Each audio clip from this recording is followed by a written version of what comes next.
আপনি কালকের মধ্যে এই মসজিদ ছেড়ে চলে যাবেন এবং মসজিদের দেওয়া যে বাড়িতে আপনি থাকেন সেটাও আপনি ছেড়ে দিবেন।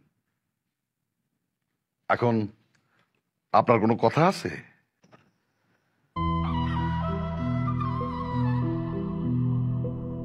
আল্লাহ তাআলা আমার জন্য যেটা ফয়সালা করে রাখছেন তার উপরে আমার কোনো আফসোস বা কোনো কষ্ট নাই। উনি নিশ্চয়ই আমার জন্য ভালো কিছু রাখছেন।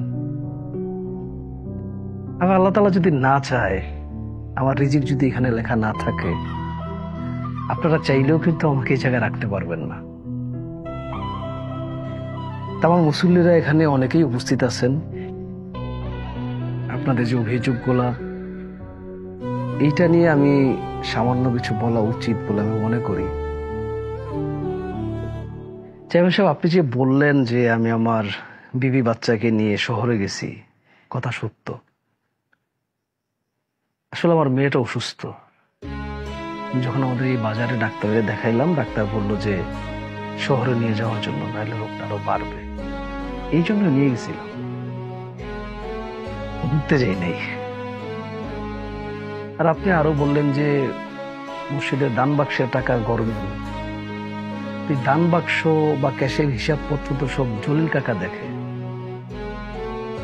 আজকে উনি এখানে উপস্থিত নাই, উনি থাকলে হয়তো এটা উত্তরটা দিতে পারত। আমার বিরুদ্ধে আরো অভিযোগ যে আমি বিকেল বেলা ছেলেদের সঙ্গে খেলাধুলা করি। খেলাধুলা করলে তো শরীর ভালো থাকে, মন ভালো থাকে, সবার জন্য দরকার। তার চেয়ে বড় কথা, যারা খেলার মাঠে সারাদিন পড়ে থাকে, আমি যদি তাদের সঙ্গে না মিশি, তাহলে আমি তাদেরকে নামাজের দিকে বলেন বা অন্যান্য কাজের দিকে বলেন ডাকবো কিভাবে?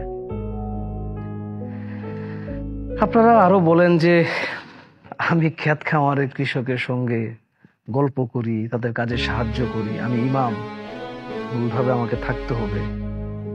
আমার সবচেয়ে বড় ভুল যেটা হয়েছে, মানে আমার আত্মীয় থাকা বা আমার অসুস্থ হওয়াটা, যে আমি মসজিদে ফাঁকি দিই।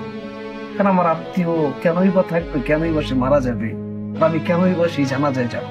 আমার তো যাওয়া উচিত হয় নাই মসজিদে নামাজটা দেয়। আর আমি অসুস্থ হয়েছিলাম 2 দিন, এটা সত্য। আমি আসলে বিছানা থেকে উঠতে পারি নাই, সেইটা উচিত হয় নাই। আমার বোঝা উচিত ছিল যে আমি ছাড়া নামাজটা পড়াবে, কারণ ইমামদের তো স্তর কোনো অধিকার নেই। আসলে চেয়ারম্যান সাহেব, ইমামদের তো অনেক সম্মান। একদম সংসদে যখন সংসদ শুরু হয়, তখন ইমাম সাহেব দোয়া দিয়ে শুরু করেন, কোরআন তেলাওয়াত দিয়ে শুরু করেন। সরকারি বেসরকারি যে কোনো প্রোগ্রামে আমাদেরকে আপনারা আগ বাড়ায় রাখেন, আমরা কোরআন তেলাওয়াত দিয়ে শুরু করি, দোয়া দিয়ে শেষ করি। অনেক সম্মান আমাদের। কিন্তু আমরা কি বলবো কি বলবো না, সেটাও কিন্তু আপনারা অনেক সময় ঠিক করে দেন। আমরা কিন্তু ঠিকঠাক কথাও বলতে পারি না। ইমাম অর্থ তো নেতা, নেতাকে আপনারা অনেক সম্মান দেন, কিন্তু সম্মানিটা না দেন না। যে বললেন যে দয়া করে মায়া করে বাড়াইতে বাড়াইতে 5,000 টাকা পর্যন্ত দেন। 5,000 টাকা অনেক টাকা চেয়ারম্যান সাহেব, অনেক টাকা। কিন্তু 5,000 টাকা বর্তমান বাজারে এক হালি লেবুর দাম 80 টাকা, 1 কেজি মরিচের দাম 300 টাকা, 1 ডজন ডিমের দাম 150 টাকা, 1 কেজি গরুর মাংসের দাম 800 টাকা। 5,000 টাকা তো অনেক টাকা। সেই টাকা দিয়ে আমি বউ বাচ্চা, পরিবার, আত্মীয় স্বজন, বাবা মা সবাই নিয়ে চলতে হয়। আমাদের শিক্ষা, চিকিৎসা, খাদ্য, বস্ত্র সবকিছু কিন্তু এই টাকাটার মধ্যেই হয়। প্রায় সব চাকরি শেষে একটা পেনশনের ব্যবস্থা থাকে। ইমামদের কিন্তু কোনো পেনশনের ব্যবস্থা নাই। তারা এক আল্লাহর উপর ভরসা করে চলে। আপনাদের বেতনে, দান দক্ষিণায় বলেন বা যেভাবেই বলেন না কেন, আল্লাহ তাদেরকে চালায় আনে। চেয়ারম্যান সাহেব, আমি আগামীকাল চলে যেতেছি, কিন্তু এই আল্লাহর ঘর মসজিদ তো চলমান থাকবো। এখানে তো আরেকজন ইমাম লাগবো।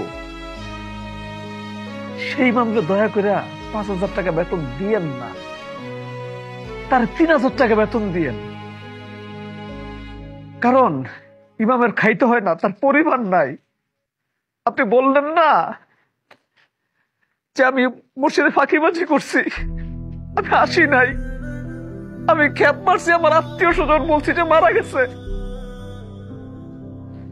ইমামদের কোনো আত্মীয় থাকতে হয় না, তাদের আত্মীয়রা মরে না কোনোদিন, তাদের কোনোদিন অসুস্থ হইতে হয় না।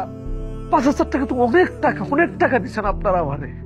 এখন ইমামরা 3,000 টাকা দিয়ে 3,000 টাকা দিয়ে তার সংসারটা চলবো, সুন্দর করে চলবো।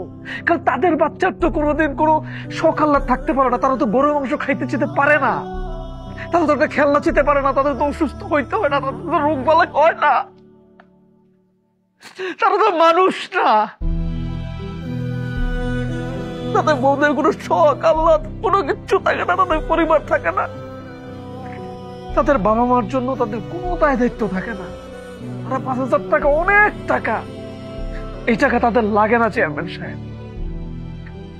পরবর্তী মামলে 3,000 টাকা দিয়ে সেই টাকার থেকে থেকে যাবো, আল্লাহ তাদেরকে চালায় নেয়, তারা চলতে পারে।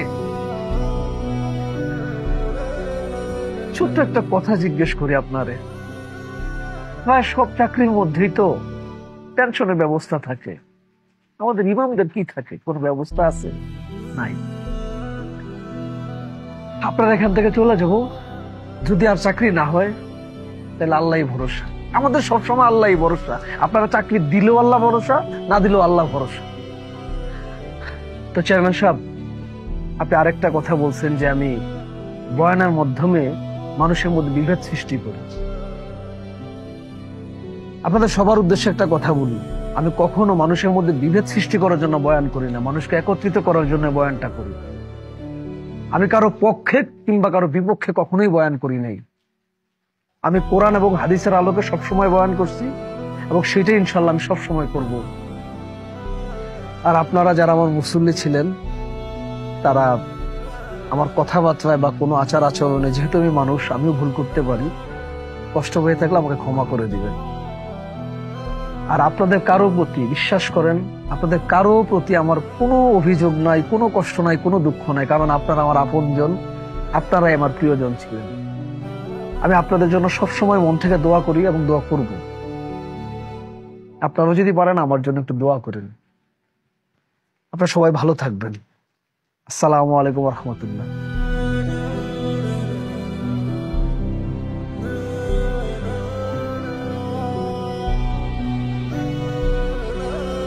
Absolutely.